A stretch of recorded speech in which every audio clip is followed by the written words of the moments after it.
کر رہی تھی وہ لمحہ آن پہنچا ہے اور پورا پاکستان اس وقت تسلی میں ہے کہ یہ وہ کام تھا، ہم نے کرنا تھا اور ہم بار بار یہ کہہ رہے تھے کہ ہم رسپونڈ کریں گے and we deserve the right, اور وہ رائٹ ہم نے استعمال کرنا. Man behind the gun is very very important. اور پھر آف کورس وہ شخص کے جو کہ کسی بھی اکوپمنٹ کو چلا رہا ہے اس کے اندر تو جذبہ ایمانی ہے.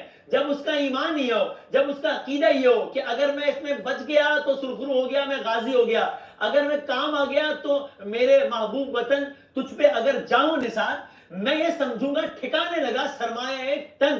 یعنی کہ اس کا تو ایمان ہی ہے، اس کا یہ ملی جذبہ بھی ہے، اس کا دینی جذبہ بھی یہی ہے، تو پھر اس کو کون روک سکتا ہے ایسے شخص کو. ناظرین ابھی ہم آپ کو جو فوٹیج دکھا رہے ہیں یہ جو فتح 1 جو ٹارگٹ کر رہا ہے پاکستان کی جانب سے بھارت کے ملٹیپل ٹارگٹس کو، یہ اب آپ اس کے مناظر دیکھ رہے ہیں، دیکھیے گا.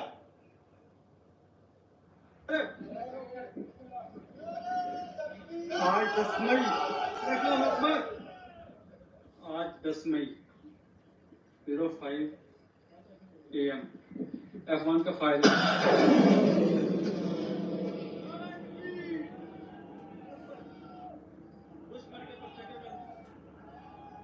اور دنیا دیکھ لے کہ یہ جو میزائل فائر ہوا ہے یہ دن کی روشنی میں ہوا ہے، یہ بزدلوں کی طرح رات کے اندھیرے میں نہیں ہوا ہے، اذان فجر کے بعد ہوا ہے، صبح صادق میں ہوا ہے، تاکہ دنیا دیکھ لے کہ ہمارا واسطہ اگرچہ کم ظرف اور بزدل دشمن سے ہے لیکن نہ ہمارا ظرف چھوٹا ہے نہ ہمارا دل چھوٹا ہے. یہ اجالا دن کی روشنی میں ہوا ہے. اس وقت پورا پاکستان، ہر شخص، ہر بچہ، ہر فرد ہے ملت کے مقدر کا سپاہی، اس کا ستارہ، اور ہر فرد اس وقت اس قوم کا سپاہی ہے. ہم مختلف شعبہ زندگی سے تعلق رکھنے والے لوگوں سے بھی بات کریں گے. میرے ساتھ موجود ہیں پاکستان کے وفاقی وزیر صحت ہیں، آپ کی جماعت متحدہ قومی موومنٹ ہے، مصطفیٰ کمال صاحب ہیں آپ. لیکن آج میں آپ کا تعارف، میں یہ صرف جو بھی سیاسی شناخت ہے وہ میں نے صرف ایک تعارف کے لیے کروائی، ورنہ آج ہر پاکستانی کی شناخت، کوئی سیاسی شناخت نہیں ہے، ورنہ کوئی مذہبی شناخت نہیں ہے، کوئی مسلکی شناخت نہیں ہے، کوئی لنگوسٹک شناخت نہیں ہے. ہم سب پاکستانی ہیں، وطن کے لیے ایک ہیں، اس پرچم کے سائے تلے ہم ایک ہیں، ہم ایک ہیں. جناب مصطفیٰ کمال صاحب کیا کہیے گا؟ بھارت ایک بزدل دشمن ہے، مظلوموں پر ظلم کرتا ہے، نیتن لوگوں پر ظلم کرتا ہے. اس کا جو مودی جو اس کا سربراہ ہے اس نے پوری ریاست کو ایک ٹیرر ریاست بنا دیا ہے. اس کو سبق سکھانا بہت ضروری تھا اور ضروری ہے. یہ جنگ پاکستان پر مسلط کی گئی ہے، ان کو عادت پڑ گئی ہے دنیا کو دیکھ کر، یہ پوری دنیا کو یہ غزہ کے نیت کے بچے سمجھتے ہیں. ان کو نہ پتہ جائے گا پوری دنیا مل کر، سپر پاور مل کر غزہ کے نیت کے بچوں کو تو سرنگو نہیں کر سکے، یہ اس کو سرنڈر نہیں کر سکے، ان کی ماؤں کو، نیت کی ماؤں کو تو نہیں یہ سرنگو کر سکے.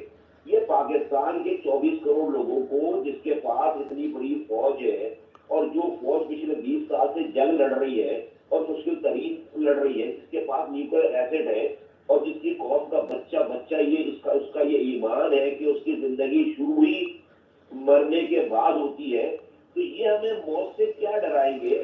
ہم موت کو ڈرائیں گے انشاءاللہ تعالیٰ. موت ہم سے ڈرے گی انشاءاللہ تعالیٰ. ان کو بالکل جواب جو دیا ہے خراج تحسین ہے. میں قوم کو یہ کہنا چاہتا ہوں، یہ جنگ ہے، اس میں ہر طرح کی خبر کو ایکسپیکٹ کرے. خدا نہ خاصہ کوئی اونچ نیچ ہوتی ہے، ڈی مورلائز ہونے کی ضرورت نہیں ہے. کبھی جو ہے وہ کسی کی کوئی ضروری نہیں کہ بھائی یہ جنگ ہے، یہ کوئی ون سائڈڈ گیم. ہماری ہار ہمیں پتہ ہوگی کیونکہ ہم حق پر ہیں، ہم مظلوم ہیں. ہم پر یہ اتنا بڑا اس کو گھمنڈ ہے اس میں انڈیا کو کہ وہ بہت بڑی وہ سپر پاور بن گئی ہے، اس کو بن گیا ہے وہ. اس کو اسرائیل کی جارحیت کو دیکھ کر اس کو جو ہے وہ شوق چڑھائے کہ وہ بھی اپنے جو ہے وہ بچے آزمائے. ان کو لگ پتہ جائے گا انشاءاللہ تعالیٰ. اور مصطفیٰ کمال صاحب یہ تو کوئی جذباتی بات نہیں ہے نا، مطلب جذباتی تو ہے، میں بار بار کہہ رہا ہوں کہ اگر کوئی کہے گا جذباتی ہو رہے تو بھائی بالکل ہو رہے ہیں بھائی. یہ جذبات اگر اس وقت نہیں ابھر رہے ہیں تو کب ابھر رہے ہیں؟ کس دن؟ میں کہتا ہوں میرے ایسے جذبات پر تف ہے جو ان لمحات میں بھی وطن کے لیے ابھر رہے ہیں، تو بالکل جذباتی بات تو ہے، لیکن جوش کے ساتھ ہوش والی بات بھی ہے نا کہ ہمیں کیا پرواہ ہے بھائی. ہمارا تو ایمان ہے اللہ تعالیٰ کے نام پر وطن عزیز کی حفاظت کے لیے، دشمن کے خلاف، دشمن بھی وہ جس کا اب اسرائیل کے ساتھ گٹھ جوڑ بھی بالکل سامنے آ گیا ہے، روز و روشن کی طرح آیا ہے. ہم تو نعرے تکبیر اللہ اوپر کہہ کے نکلتے ہیں، شہید ہو جائے تو اس قوم، اس فوج کا